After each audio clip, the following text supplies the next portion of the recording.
Apparently getting ready to punish China over cyber hacks. There are new reports that the Obama administration is drafting sanctions against Chinese companies that have benefited from the attacks. Seth Cropsey on whether the U.S. response could have been stronger and should have come a lot sooner. Seth, good to see you. How exactly are these sanctions supposed to work?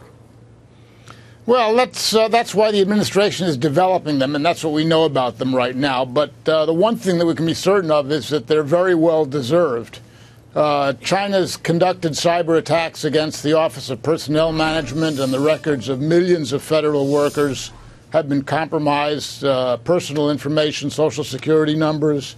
China's had cyber attacks, launched cyber attacks against the U.S. Defense Department, the Department of the Defense Transportation Command, and the PLA, the Chinese military, has conducted cyber attacks against U.S. corporations, and that's just the tip of the iceberg. Well, really. you mentioned a lot of Chinese government attacks on the U.S. or institutions that are affiliated with the Chinese government, and yet these sanctions that we're about to pronounce apparently are against individuals. Shouldn't it be against the government?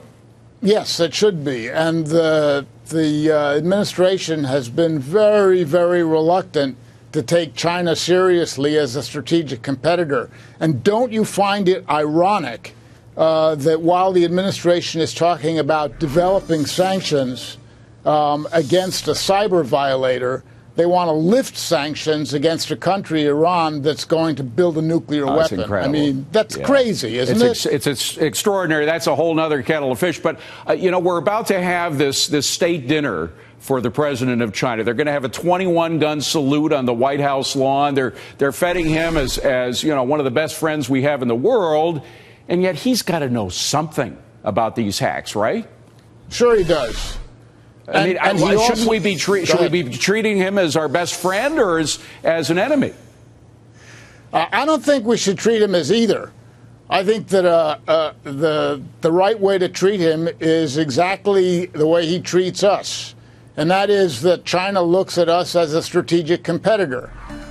We have economic interests that we share with them, but they see us as a strategic competitor, and we completely, or at least this administration, completely ignores the fact that they are indeed a strategic competitor. By the way, you used to work in the Navy, and I'm just wondering, I've heard so much about the Chinese naval forces buildup. There's certain areas, certain countries that really are friends of ours, like Australia, that are very concerned about this. Should we be as well, and what can we do about it?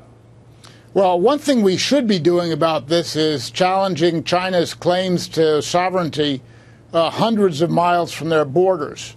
I think your viewers might know about the island building campaign. The Chinese have decided that parts of the South China Sea that are literally hundreds of miles distant from the Chinese mainland are going to be turned into islands. They turn reefs and shoals, small little pieces of land that jut up into the ocean, and they arm them with anti-aircraft batteries. And what we should be doing is challenging that, sending ships by them, flying aircraft over, and this administration steadfastly refuses to do anything about it. By the way, it sounds a little bit the way the Japanese build up on these atolls back in right before World War II and during the war.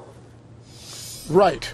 But the strategic competition that I'm talking about that we have with China really requires a response to that, and this administration has been completely silent. It just simply ignored it. Seth Cropsey. And that means accepting it.